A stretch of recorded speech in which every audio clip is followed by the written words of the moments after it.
everyone for your patience and sorry for this delay. Welcome one and all. I hope you're having a great time. Thank you for tuning in to this fireside chat. I'm really glad to be in the company of the panelists and great audience out there. The topic of today's fireside chat is decoding the scope, scale, and challenges of the BNPL market. So, as you know, like the lending sector in India is witnessing a boom, and lending technology is one of the fastest growing segments in India, going from around 270 billion in 2022 to 616 billion in 2025, which represents 47% of the total fintech market opportunity. And within that, BNPL is expected to exceed more than 40 billion by 2025. So, it's definitely a hot sector, going from 3% of the total payments that were done by BNPL in 2021. It is expected to reach 21% of the total payments that are done for any kind of e-commerce or online players by 2025. So, definitely, it's a very serious topic and one of the hottest topics to discuss right now. And to discuss this, I'm joined by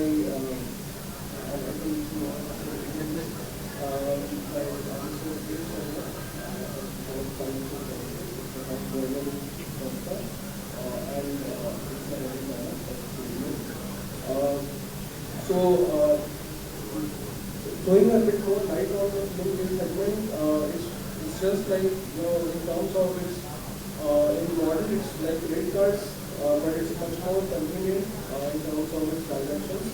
And while credit cards, they have multiple rounds of verification, they have credit score requirements and a lot of different hassles that cost time and effort.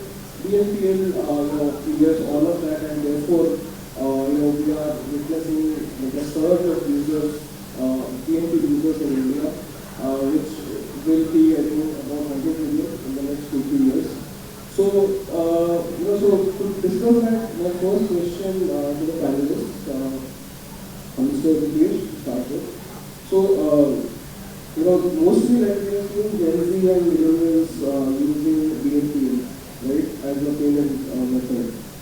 Is this going to be something that will also work for older segments, which are the best customer demographics as per you, which are suited to BNPL? Actually, Sangram, I would like to break the myth. BNPL is not something new. BNPL is not just for Gen Z, millennials. BNPL always existed, right? If I just go back to my childhood 4 decades ago, or my parents' childhood, even 7 decades ago, my grandparents' childhood, 9-10 decades ago, there always existed something called as a khata. Which used to hold the local grocery store owner, the pan owner, right? Jहाँ पे लिख you buy something, you say, note it down. I'll pay you later. And the pay you later used to be either a bullet payment or used to be small 3 or 4 time payment. I have seen it 40 years ago. I'm sure many of you would have seen it 30 years ago, many of you would have seen it 50 years ago. If you ask your parents, it always existed. You talk today in this megapolis of Mumbai, it exists today also in the street just outside here, in front of Budhwar Park, there is a Machimar market. Go there, you will see that happening as we speak. Now, that's an unorganized BNPL. The organized BNPL and the numbers which Sangram just spoke is maybe the 2010 late phenomenon, right? Where it became organized. And BNPL is nothing but just like a credit or any loan, like credit. And it's ironic that I'm speaking about it. I come from a company which is a monoliner, only does credit card, Bank of Baroda, financials. Before this, I was in Visa, who should be the most threatened with what BNPL did. It just distributed it out. But yet, it is something which has expanded the market. So it always existed. It will exist because everyone loves to say, "Kal karenge." Whether it is about a payment, whether it was doing activity, because we all love to procrastinate. It's a basic human instinct. Convenience. Yeah, convenience, right? It's convenient to say "Kal." Aaj ho kal. So same thing happens in BNPL. BNPL, in fact, addresses a big opportunity of affordability. it makes things within the reach of people. Now what has happened now is it has become more of a consumerist technology. If you look at any of the RBI data, we are just sitting 2 kilometers away from the esteemed large white building and which is there out there. Look at any of those numbers. Today it is becoming more and more a credit market. 40 years ago everyone was about savings. People used to save to buy something. People used to save to build a house. But today it is a 20-30-year-old who wants to buy those. The consumerism has come. And this is not just India, it is everywhere. The BNPL is just a form factor which has now come in. It has become more popular because of the digital aspect of it. And if I may say, it is because of the internet enablement of online shopping apps that has become much more popular. So the excitement and why we call it these numbers, 100 million or what you quoted, is today because it is measurable, it is easily accessible, and it is uniformly available to everyone else. We don't need to know a shopkeeper to open a khata. We can open it with an Amazon who doesn't know us. We can do it with an Ola who doesn't know us. Right? So that has what has transformed the market. It always existed. Well, I was speaking to myself. It always existed, right? It is just that it has got because structure is more measurable, and maybe why we are talking today is also because of that 2 kilometers away institution which has brought in or clamped down in some terms of how BNPL needs to be done. So that regulation is what has got us worried, because the 600%, 300% growth which used to happen on Gen Z, millennials, look at any of the statistical reports across the globe, whether it is Europe, whether it is America, South America, India, everywhere, the largest of the players, the slices of the world which sliced everything into 3 payments, PayPal into 4 payments. It is now the topic because someone is watching it, someone is asking you to do it. And that's why this topic has come. Otherwise, it always exists. So, Ravi, what are your thoughts on it? So, while I agree with what Roopesh said, so that to add more to it and to anticipation, for Gen Z, we have seen that the adoption of technology is quite fast. And most of the communities, organized communities, that one, is indeed the basically technology platform. Because earlier also they used to have it was with a particular shop, and that shop was on Main Street, and that is why we used to write it. But now you are building a credit, somebody is providing that credit receiving, and then it can be sector.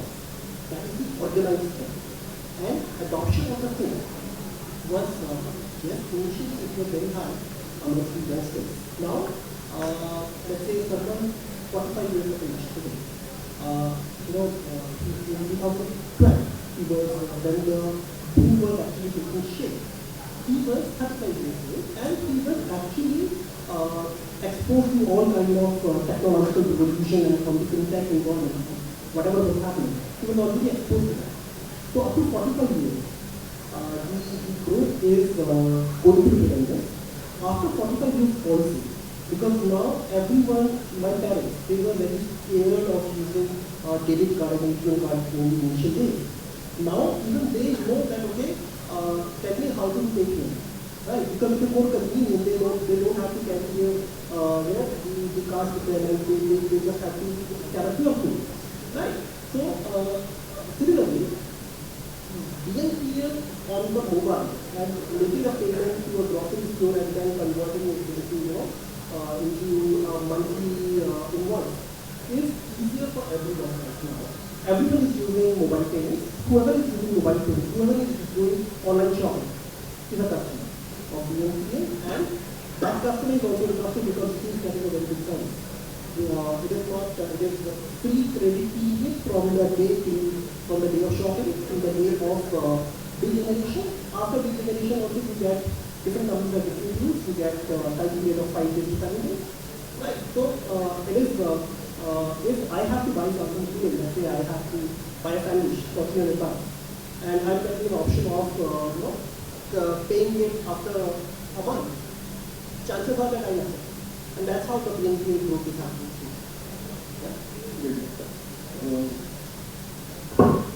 So last, I want to add something.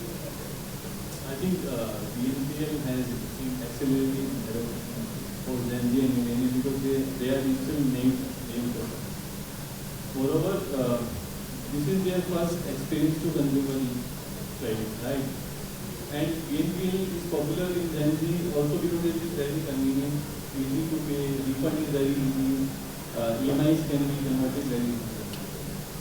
But for older customers, they are usually project individuals, right, who are more likely to convert into BNPL later because of the limited product comprising available online. But let me tell you offline case. So for offline in BNPL, 8 years ago my father bought AC. I asked him कैसे लिया? तो he said यार बहुत आसान था. मैं shop पे गया, उन्होंने बोला कि राशन कार्ड है, हाँ, तो he showed his ration card and he got the AC to Bajaj Finserv on 9%.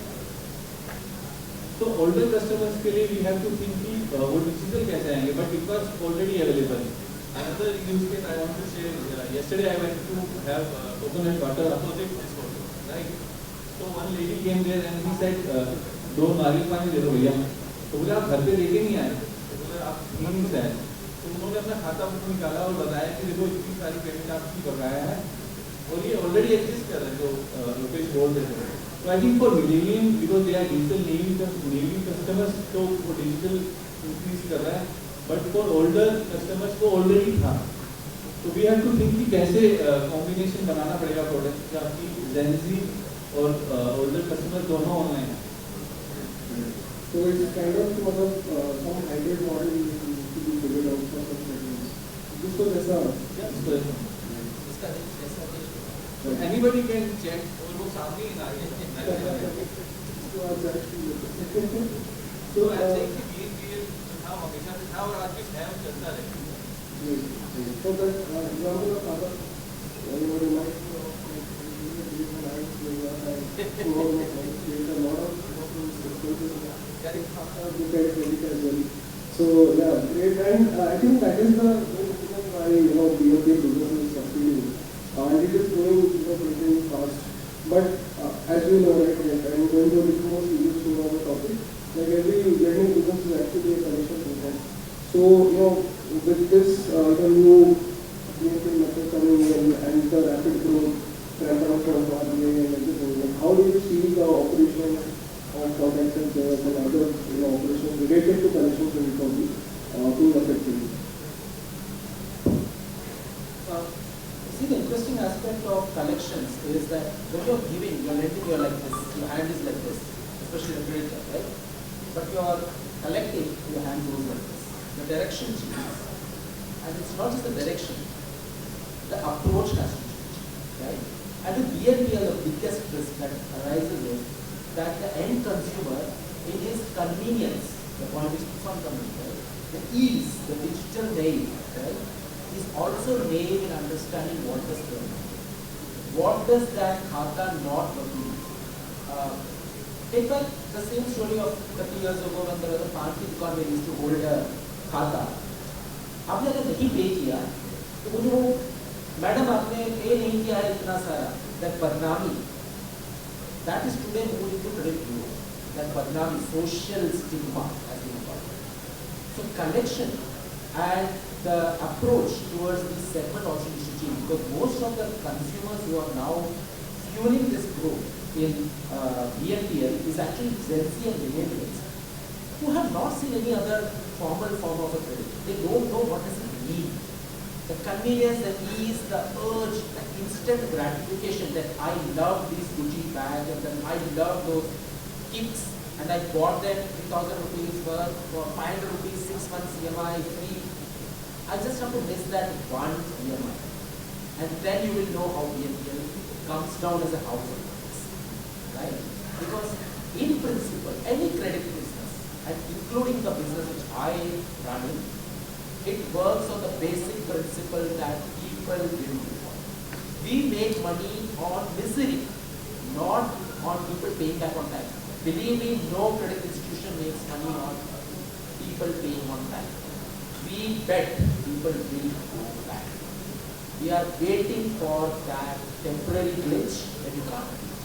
And BNPL, with these segments of customers who do not understand that one, they do not pay what are the repercussions. Second, that most of the times BNPL are not even contributing to their credit history, or they are contributing surreptitiously. it may actually damage their long-term credibility. And as the bureau, and I've worked in a bureau before that, so again, irony for me to say that, I used to work for Civil a decade ago, and now if you talk about the numbers, yesterday, day before was the Civil conference, and the numbers which X was quoted was 30% of the numbers which are coming through are from rural and semi-urban locations for credit demand. These are the people who do not know what does it mean. If I don't take that, they know Sahukar, and we know all those classic Sahukar, Mother India types, that Kanayala, Kami, Radharani, right? That has transformed into a more professional way, and we have seen the regulator also clamping down, even the likes of Mahindra, not to do collection because things go wrong. That is something which is very important. So collections needs to evolve because the convenience and the ease and the naivety of this customer needs to be handled in such a way. So I was just talking to someone out there about debt collection. And it's a concept which as in India will evolve. Today it doesn't exist, and as an industry maybe we will have to evolve it. But once a regulator steps in, that's when we realize it has to be pushed out. It's better that we start mending things. Good that Indian regulator has been a very supportive regulator. Every time I've spoken to the CGMs and the DPSs and DPR, they all have been saying we want industry to grow, but there has to be rules around how you play. Any game you play, it needs to have a framework, it has to have a rule. If it works with that, it works for everyone, not just for the lender, but also for the lendee, because both of them are needed for the transaction income. So collection and disbursement both go hand in hand, and it needs to have the same ease, convenience, naivety support which is required for dealing to get it back. What are some challenges or problems that you have seen on the back end, on the operations side, while you do the collections of services? So before I come to that, collections actually doesn't start when a customer defaults. Collection starts when he fills up the application. Whether it's a digital application or it's a physical application in the conventional world. So what kind of customer you have onboarded? That depends. What kind of data you already have about the customer before making that credit decision.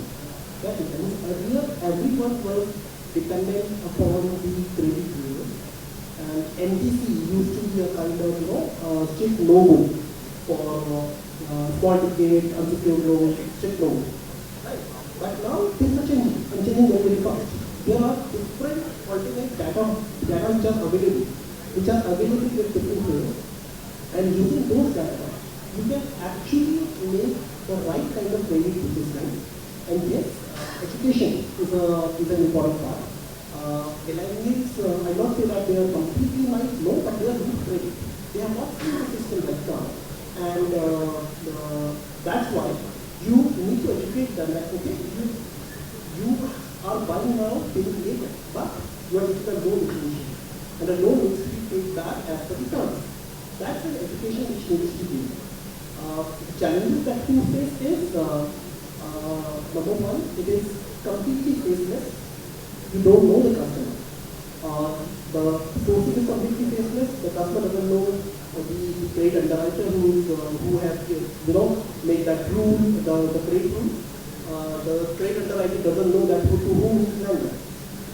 Then you have to create those personas. You need to know that whom you are actually lending. If you are lending to the right person, chances are that the entire connection will also be. So in BNPL, if you are sourcing digitally, the connection also has to happen. Right? So more than 90 to 93% of the actual connection that happens through digital mode only. Faceless connection, digital mode plus some of telecom. That's it.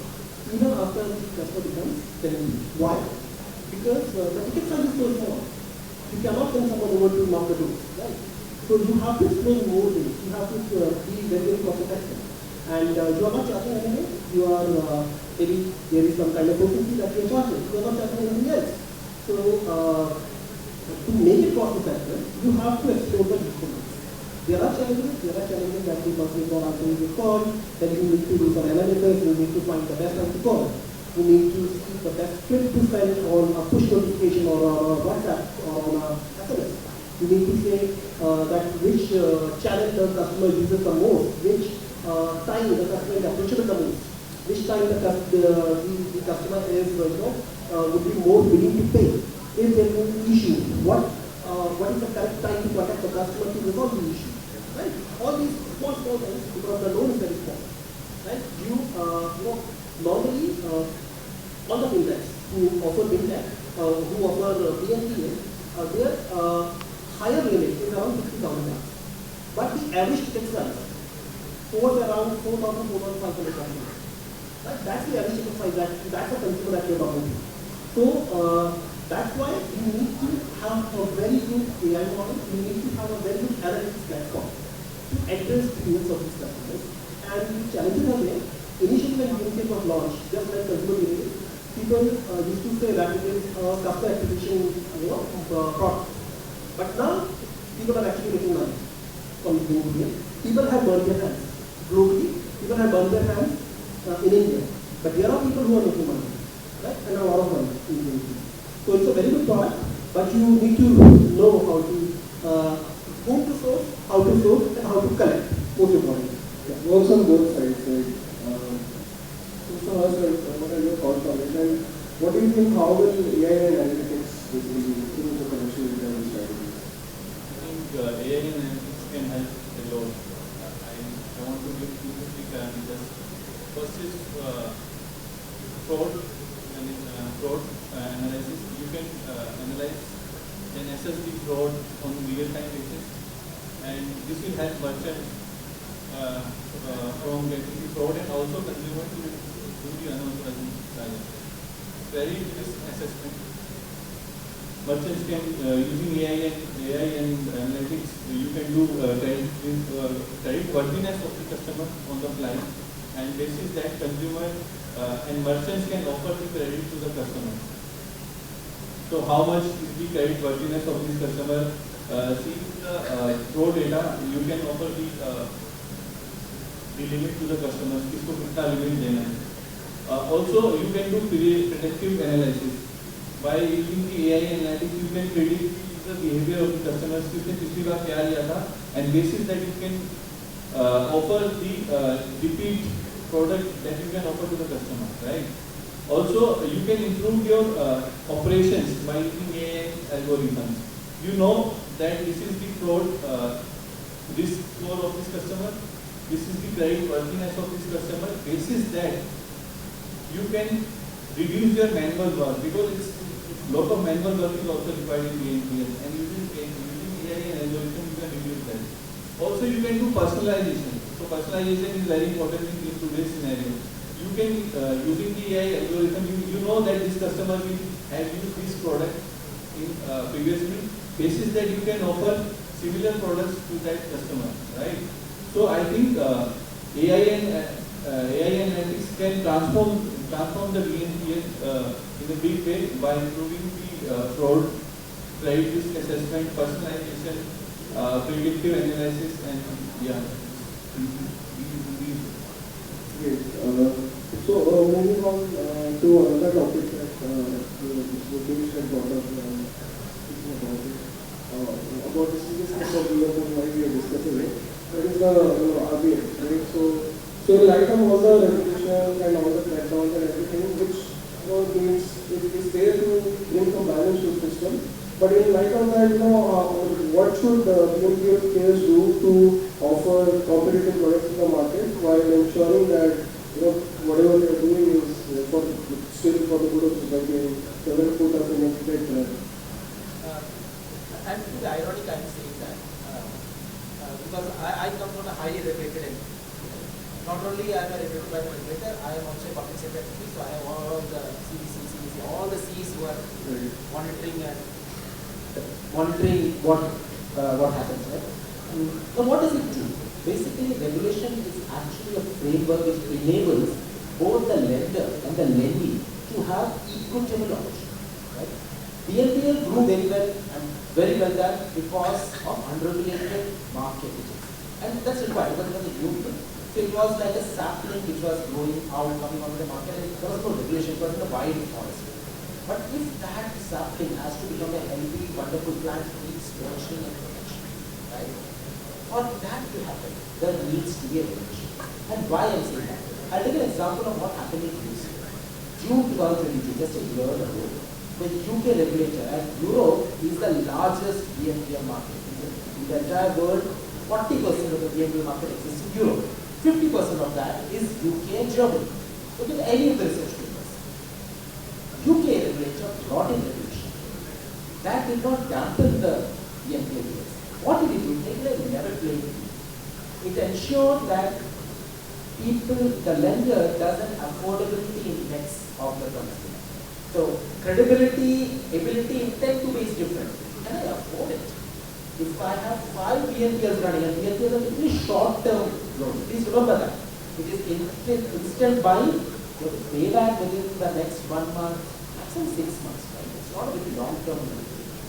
You have to pay equal amounts every time. You miss one and you have gone, right?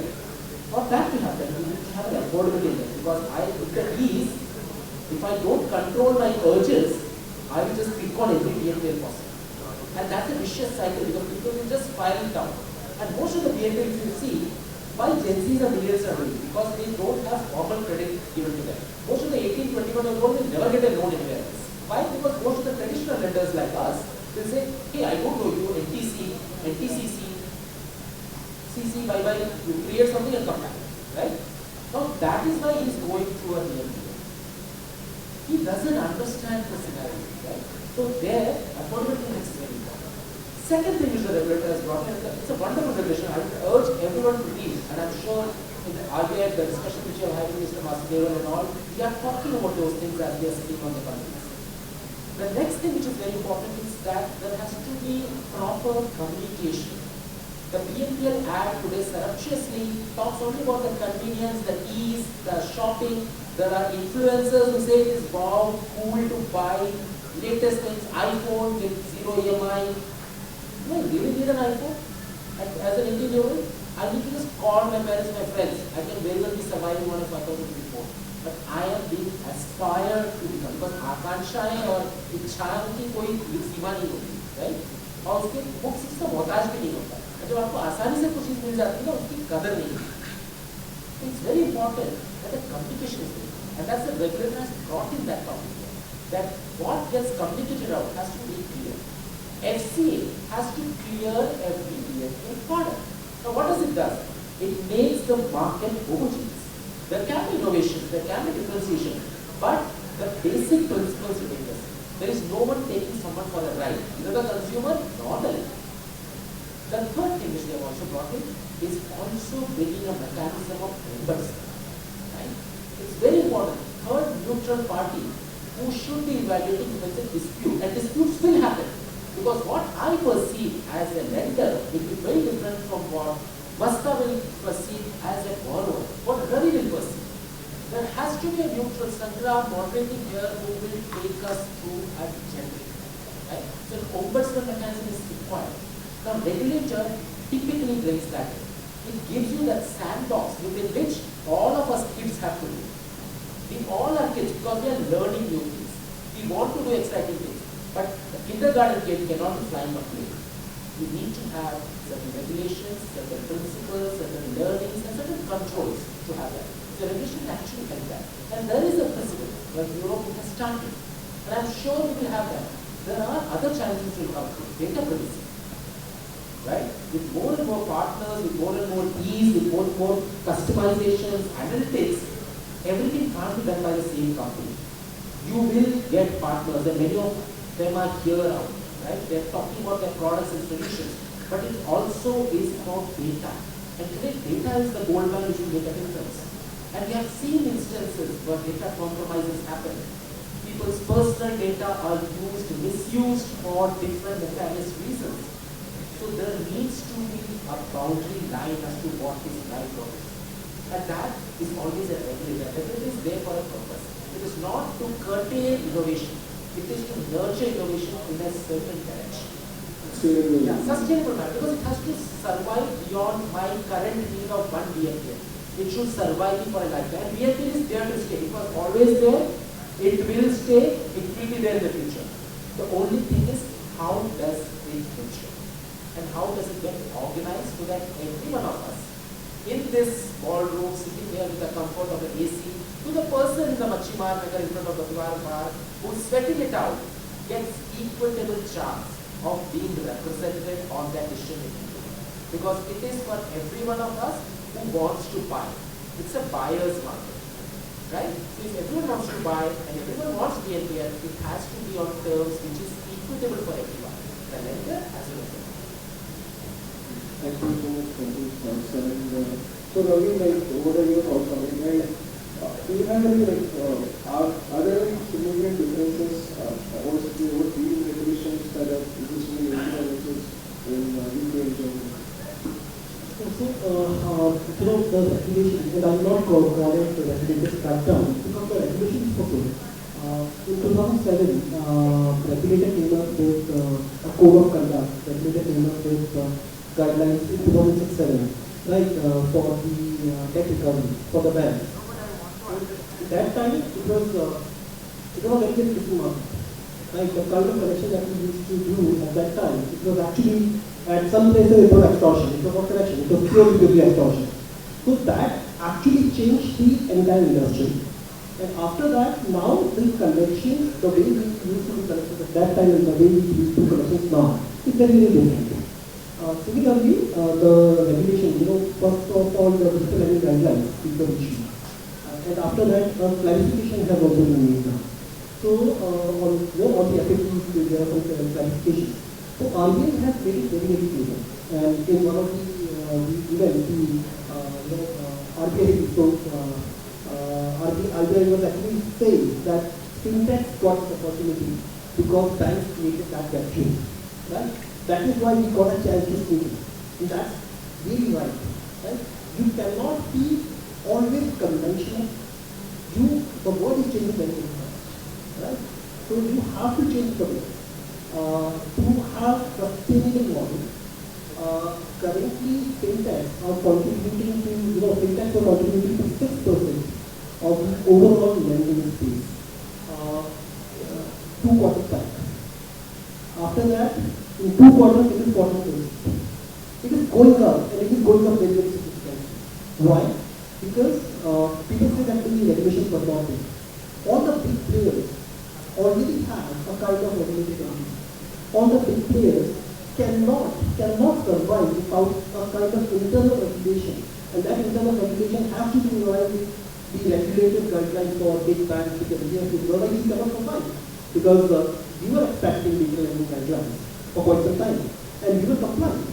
Like when the guidelines were issued, they were, I'm just, not to share the exact number, but if we were doing X today, we did, next month we did 1.3 years, right, of the disbursement, because we are already compliant. What all check boxes are being said? All check boxes are already fixed. We knew about it. So that's how the second, about the global market in Australia. Now fintechs have approached the regulator that you need to have some kind of regulation for especially for the people also understand. So it is the other way around. The fintechs have approached, right? So Austria already has one. Clara Capital, one of the biggest BNP players is from Germany, from Sweden again, right? So yeah, so they already have one regulation there, and they are also interesting for because GDPR, like you're talking about the data privacy, it came there first. We are still, but we are prepared for that. If some data breach has to happen, then we know that it is going to be taken very seriously by everyone. Secondly, the regulation came, when you also talked about Mahindra incident earlier. So the regulation came because of these two incidents, and especially because of the Chinese app. They were not BNPL, by the way. They were not like small personal, and then they were extracting money on that, right? And rightly so, because what the regulator did was correcting that aspect. So yes, the regulation was okay, and we, as an industry, I would say, have to abide by these regulations. A lot of big players are already doing it. Some small players have to coming in line, and I'm sure that they will also come in line very soon. And then, yes, and that's the way forward. And we also, economy also move from saving to a very mentality. It's very important that regulation section and is hand in hand with the pace of innovation, so that people are saved from harassment or misuse of data and a lot of other challenges that we face. So we will take some audience questions, but before that I would just like to have some thoughts on this same question from Amash. Gentlemen, I explain everything. So lending is a highly regulated space in India, and I think it needs to protect the customer from excess debt, right? The RBI guidelines and regulation foster a culture of accountability and responsibility between a lender and a customer, which is very and extremely important, right? Also, I think these regulations don't inhibit innovation. It necessarily creates accountability. I think this is, that's Also, we'll take some audience questions. Everyone has a question.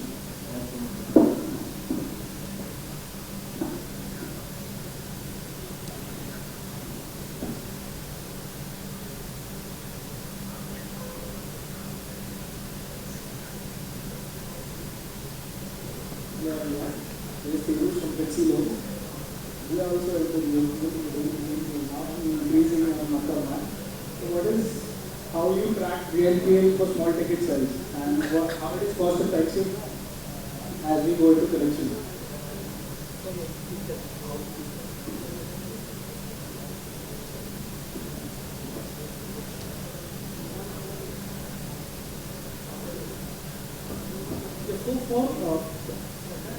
So for number one, you need to have the data I said earlier. You need to have the data, and you need to decide that what, not only for small tickets, that you need to have data for somebody that all.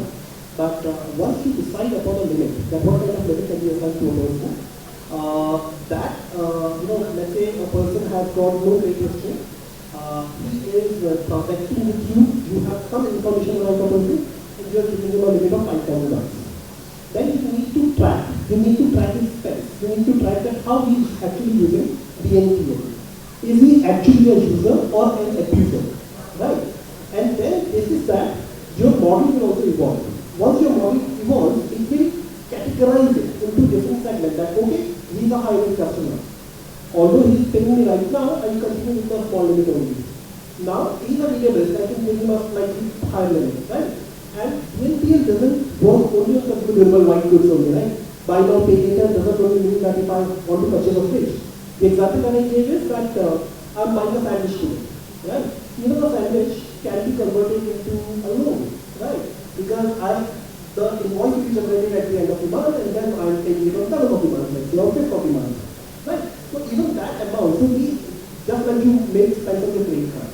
So you need to track these spends, that where he is using, whether he is actually using it or he is abusing the product, number one. Number two, once a person defaults, then how you are making it cost effective.